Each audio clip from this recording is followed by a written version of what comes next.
Hello and welcome to episode 2 of a new series called The Three Ps. Joining me on this episode is Tracy Rawlinson, a freelance writer who specializes in HR, learning and development and leadership. And she's fresh from her dramatic victory in the West Yorkshire Pool League, as a Manchester City fan as well, but I'll do my best not to hold it against her on the podcast. Tracy, welcome and congratulations. Thank you. Thank you for having me. Yeah, you're referring to a tournament that we won last night. So we're moving up pool leagues next season. So yeah, I play for a pool team and I've been doing that probably for about a year or so now, which I absolutely love. Great de-stress. And we were just talking off air there about how you'd wipe the floor with me because I'm absolutely hopeless at ball. Maybe you could teach me actually in exchange for coming onto my podcast. Maybe you could show me how to There we play. go. There's a business proposition. Exactly. So Tracy is here to talk about how to manage perfectionism, particularly as a writer. And I think this is something most of us in the creative space have struggled with at some point. So Tracy, can you start by giving the viewers a quick insight into your professional background and I guess your life to date, if you feel comfortable sharing this? Yeah, sure. Oh gosh, where do I start? So basically, I've been a freelancer for probably just over 3 years or so now. Before that, I worked for some local government authorities in Greater Manchester here in the UK. And that was leading multi-agency teams in children's centres based in schools. So I think just as a bit of a heads up, children's centres just support disadvantaged children, really, and parents to improve their health and well-being. And I think that was such a diverse role, to be fair. A huge part of that was HR related, which obviously meant, managing employee performance, writing job descriptions, perhaps, recruiting, selecting staff, onboarding, etc. But also another huge part of that role was around employee learning and development. So basically, that meant I was able to develop some training courses for local adults and deliver them as well online and face to face. So, yeah, I suppose also a qualified adult education teacher. And that was the part, I think, looking back now, which I really, really loved about my job. And for simple reasons, really, I could see the difference perhaps when people walked through the door to starting a course feeling, very unconfident, shy. But I suppose at the end of the training, there were different people, which was just fantastic. They were outgoing, confident and knowledgeable. It's just amazing to see the growth and also a bit of a privilege, to be fair, too. Yeah. So, using all that knowledge, I was working in local government for probably around 25 years or so. 4 years ago now, I decided to resign really and use all my skills, knowledge, and experience to set up my own business. And to be fair, I haven't looked back either, Neil, which is fantastic. I've been pretty lucky. So since then, I set up my freelance writing business, Rawlinson Writes. Mhm. And I work now with some awesome HR, L&D and leadership brands globally. But I do think, though, it's my unique experience and qualifications mean that I can create that content that's not just, I suppose, informative, but almost like hits the mark. Mhm. And I think the phrase that I keep in my mind is I've walked the walk, so I can thread that through my writing as well. Does that make sense? Yeah, definitely. It definitely does. And I just want to say, kind of going off piece a little bit, what a great name Rawlinson Writes is. It really just Thank rolls you. off the tongue.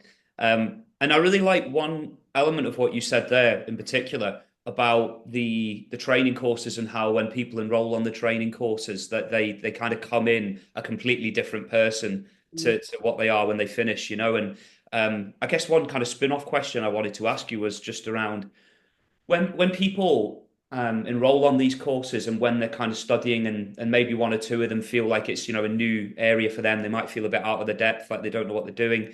Is that one example of how perfectionism might manifest itself in the sense that there's a bit of imposter syndrome there, and you've got to kind of tell them, listen, don't worry about it. You're not going to get everything perfect all the time, and it is a journey. As much as I feel that word's overused, I do think it applies in this instance. So I guess my question is that one example of how you've seen perfectionism manifest itself from from first-hand experience? Absolutely. I think for some of the adults starting the training courses to begin with, a lot of it is reassurance with them, and just saying, try out different things, learn from them. There's some things that you are going to get right, and equally some things that you're not, but that's okay. And just accepting that really, and just constantly reinforcing that message. Yeah, exactly. And obviously, this again ties in with the answer you just gave. Over the years, all the different environments you've worked in, all the different types of people you've worked in. What kind of personal skills do you feel? You feels like a job interview this now, but what sort of personal skills do you feel that you've picked up over the years? Both through the working environments that you've immersed yourself in, and I suppose some of the mistakes you've probably made along the way. Oh, great question. I think for specific skills, two that really come to mind. I think the first one is probably problem solving.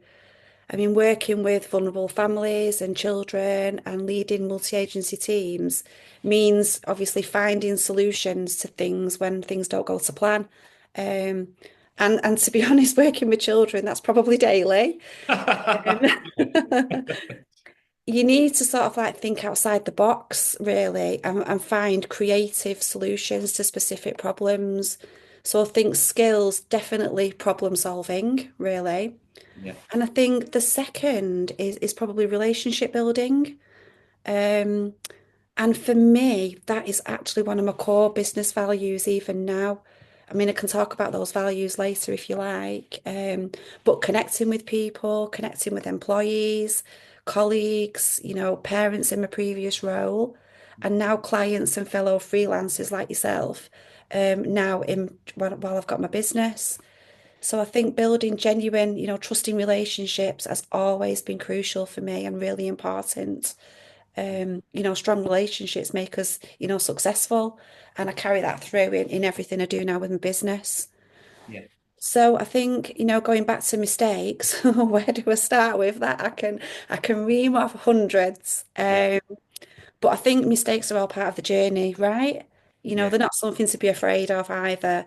That mistakes are really good chances to learn, to improve. And also every mistake that happens, it teaches us something new as well. And we just become better at what we do through mistakes. So I think the mistakes I can think of off the top of my head now, going back to my business, probably underestimating time for projects. Mm. Right at the beginning, I really didn't have a great way of tracking how much time I was using, on particular projects. And, as a result of that, seriously underestimated the costs of projects. So I think now, looking back, I had to sort of like work out how to get over that as best I could. So now I use time tracking. Mm. So I use, software to do that from start to finish. And now I've just got a better grip on how long a project should take. Mm. And I can reflect that much better now in my pricing too. Yeah. Yeah. So going back to perfectionism, that is my second mistake, which is why we're here today, isn't it? Mhm. So I've always had this attention to detail, and to do my very best no matter what to do. And I've been like that, gosh, as far as I can remember from school and all the way through my career. So although that's great in one sense, it's a pain in the ass in others as well. Um, so there's lots of different things which are troublesome with that. And I think we're going to talk about the cons and pros perhaps later. Do you want me Yeah. Yeah. to go over that now or maybe revisit that No, later? do you know what? I actually think let's segue into that now because I think it ties in really well with what you've just said, and I'm sure there's a lot you can say that the viewers will value. So go for it. Yeah, no worries. So, I mentioned that obviously it's got its cons. So first of all, I think for me, perfectionism slows me down. It makes me really overthink things that I really shouldn't. It also stops me from sort of like moving forward as quickly as I want to. So obviously, running a business, I've got sort of different plans and ideas to take my business forward. But this perfectionism and this attention to detail can stop me from, like I said before, moving forward as quick as I would prefer to. And I think also, the perfectionism, it can really affect your start again, creativity. And I think it's because I'm sort of, like for instance, hell bent, if you like, on say formatting a piece perfectly, I can easily lose sight on, say, strengthening a particular angle. So therefore it does affect sort of like the creativity at times as well. Yeah. And do you know what I think? I don't want to put this to you as a question because this is just more my opinion and it would be quite a heavy question to put to you. But I feel like perfectionist mindsets usually come from childhood. And I often wonder, is it who we surround ourselves with, what we're told? Because my therapist says this to me all the time. Like when we're in school, you get all these rules, and you get, if you get something wrong, you get a marker pen, like a red marker pen with a cross through it. You know what I mean? And some of the feedback can be quite cutting. So then you grow up thinking, oh, I can't make a mistake. I can't make a mistake. But you do sometimes have to just take a step back and go, who's bothered? Like I'm about 1,000 times more bothered than anyone else. So if you say something like, if I'm the way I'm talking now, like I don't really second guess what I'm saying anymore. When I first started doing podcasts, I was like, how am I going to come across right to people? I don't care. It's not their rules. I'm just talking how I talk. And the way that I've figured it out now is that I do my best work when I don't really think about it. That's Mm. not to say that you shouldn't be meticulous and shouldn't have attention to detail, but I definitely think, particularly in the creative spaces, people overthink this stuff so much, and you kind of want to figure out where it goes back to because there is this fear of getting things wrong and failing. But what are you failing at ultimately? Absolutely. And that's the trick, isn't it? It's finding that balance, though, isn't it, Neil? Sort of like to making sure that you are satisfied with the work that you're creating Yeah, and you are happy with that. But at the same time, there's that fine line where you have to sort of like stop and pause and say that is actually good enough, and then move on to the next piece. exactly. Because like I always say, you're thinking about and again, we're talking about this from the perspective of a writer, but this could apply to anyone really. But you're thinking about what you're doing a lot more than the person who's consuming it is most of the time. Like, so I'll write an article sometimes and I'll think, oh, that comma shouldn't be there, or that dash shouldn't be there, or I should replace this word. But then if I come away from it and then read it back a few days later, I'm not thinking about it in the same way because I'm not as engrossed in it. Like I'm not as consumed by it, and I think sometimes you can really go around the houses without really sort of changing anything, and that's the danger of a perfectionist mindset, isn't it? Absolutely. I totally agree with that 100%. Yeah. So I think you've covered this already, and this is a massive question. But what I can only really ask this from your perspective, to give your perspective, because I know it will mean different things to different people. But what does the word perfectionism mean to you? Um, Again, I think you just touched on that. I think, well, it's very subjective, isn't it? Perfectionism. What's perfect for me, perhaps, might not be perfect for you. And everybody has their own standards. So I suppose if we look at, giving clients a really good service and using that as an example, some clients prefer a really quick, efficient service, yet others value, that personal, detailed interactions. I suppose both can be seen as perfect. It just depends on the context. Yeah. Well, yeah, exactly. Yeah. I, the difficulty you sometimes have, like I have this sometimes, is when you work with different clients from different parts of the world, with different personalities, with different ways of looking at things. What's perfect to one person is completely different to another. And sometimes you can confuse yourself. Like, I don't know if you've ever had this, but like, the way I might write something. So I might because I might be working for, say, client A, I spend like 75% of my time working with client A on a given week. Then I move on to work for client B. But client A might be a lot more laid back about certain phrases than client B, or might, value certain ideas more than client B. And sometimes you can forget that, and then you end up going down a bit of a rabbit hole. But the end of the day, the overarching point of what I'm saying is just to trust yourself, and whatever you think works, do it. I think sometimes, like I said before, when you're doing anything creative, and there are lots of ways you can be creative. It's not just writing, but when you're being creative, the best thing is honestly just to trust your gut. Like that's all you can do. I think. Definitely, absolutely. And I think going back to sort of like working with different clients, I think if you've got really good processes as well. So Yeah. for instance, different clients that you've just touched on there have different tones of voice and things like that. So what one client might be okay with, another may not be. But if you've got a good process to be able to sort of like, go back to certain things and then reread certain things that you've written, that can help you sort of like lose some of that perfectionism and help you through the noise of that, I suppose, too. And the answer to this question should be quite obvious, I suppose, given what we've talked about up until now. But can true perfectionism ever exist? Oh, in my opinion, no, definitely. And I keep going back to it being, pretty subjective as well. I mean, sure, you can do everything to your highest possible standards and wanting things to be flawless, but there has to be a line after that as well, and a line that you're and only you that are happy with. Yeah.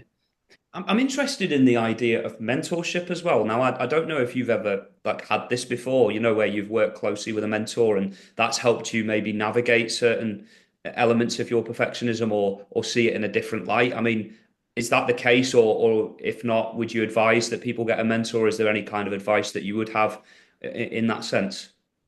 Definitely. I think obviously when I first started out, I did have a freelance business coach. I mean, I can share the details of who that was if you like. Yeah, go for it, yeah. But yeah, it's Elise Dobson.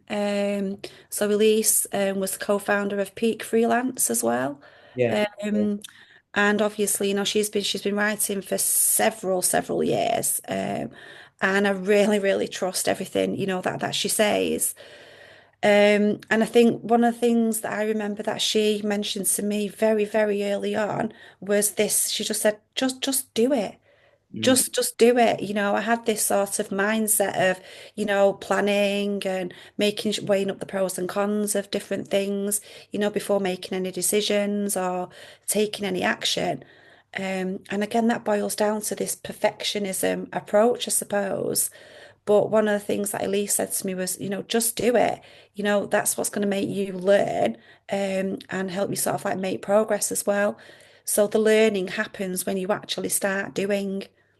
Yeah, I can't remember the exact wording, but it's something like you fail fast, you learn fast, or something like Mm. that. Yeah, because you learn better. And that's the thing, like, I've probably learned more about myself since becoming a freelancer through making mistakes or through situations not going as I would have liked. And it seems to happen on a weekly basis, to be honest. But I learn more about myself and how to do things than I ever would going on like a webinar or, a sales training course. I learn more by things not going the way I want them to be honest, than even when things go well. I do think you can learn some things from success, but you learn a hell of a lot more things from, I don't want to say failure even because I feel like that's an unfair word. It's like you just adversity, you learn a lot more from that. Definitely. And I think having that, I call it that continuous learning mindset approach, if you like, where, you know, you, you use that style constantly in everything that you do. So you test something out, it may work, it may well not, but it's the learning that that teaches you, which makes you improve in certain different areas as well. Yeah, exactly. Are there any podcasts that you listen to or anyone that you recommend? Obviously, you mentioned who you're working with there, and I think that um, that's one really good example. And I'm trying to think myself really, because although this podcast series is about perfectionism on other things, like I haven't really watched many similar things out there. Maybe that's a good thing for me, and that I'm doing something that not many other people have. But like, are there any sort of I suppose like books, podcasts, general resources, or just any piece of advice you've been given, like that you want to share with people to steer them in the right direction? Yeah, sure. I mean, LinkedIn for me is a great source of information. Obviously, there's information on there which you take with a pinch of salt, but it's around sort of like there are some fantastic freelance and business owners on there to sort of like learn from. Rosanna Campbell, perhaps it is one definitely Yeah. to sort of like, seek out. And Tanaz Khan as well, in terms of sort of like content marketing and strategy is fantastic as well. So there are a few really that come to mind, but those two stand out for me. I'll put links to their profiles in the video description as well, so people can check them out. And actually, when I Fantastic. put shorts out of this episode on LinkedIn, I'll tag them as well. Um, Brilliant. I think we've covered quite a lot of things there, really. I mean, obviously, we've looked at, how your perfectionism manifests itself, some common examples of how you've grappled with perfectionism before. Within the copywriting circle, actually, I'm curious to know this. Have you spoken to anyone else within the industry about how they grapple with perfectionism in their own way? Because obviously, as we said, it means different things to different people, and I'm sure there'll be other people in our industry who have their own kind of challenges. But have you had any first-hand conversations with anyone about, how they've struggled with it and been able to give them any advice on how to overcome that? No, I suppose not directly with other freelancers. Like I say, I do have my business coach and we talk through certain things with that. Um, and it is just about, having this good enough approach, really. Mm. So for instance, I can often find myself, rereading a brief over and over again Yeah, yeah, yeah. to make sure I've covered everything. I can change a piece a lot, trying to make it this, perfect, even after the main points have been covered and backed up. Um, so for instance, I can be looking for even better quotes, perhaps, from subject matter experts, or even more valid data, even, to back up a point. The list goes on. And I think grappling with that, you have to sort of like be aware of what's happening, first of all, because if you're not aware of something, you can't change it. So be aware of that you're in that mindset of this perfectionism, but learn to sort of like embrace this good enough attitude as well and focus on, I suppose, progress over perfection. That's really helped me manage my time and energy much, much better. I really like what you said there about how, well, it was words to the effect of, you don't know what you don't know. Because some Mm. people might be really wrapped up in this perfectionist mindset, but not even know they're doing it. Like, because that's just normal to them. It might be something that comes from, again, as I said before, childhood, family. Their family might be really demanding. Their friends might, again, this is, it's a bit of a heavy way of looking at it, but their friends might treat them like shit. That they may have had bad teachers in the past. They may have had bad managers. Like I know when I was in public relations, I had one or two managers who were terrible. And so I basically then went through my career thinking I was getting everything wrong all the time because they would always make out that I was. So again, it sticks in your head and that becomes your reality then. But it's not, as I said before, it's not real. So I really like that part of what you said in that, some people may not even be aware of the self-sabotage that they're doing. You know what I mean? So I thought that was a really interesting angle that ties in perfectly with the kind of overarching theme of this. Definitely. And I think obviously, unless someone points it out to you or explores that with you, then you won't know, will you? Um, so, if people can take advantage of, their networks and have on it these honest conversations around, what people are struggling with and, how they can improve. And through those conversations, if there are any elements of perfectionism, it should be pretty noticeable to be able to work through that then. Exactly.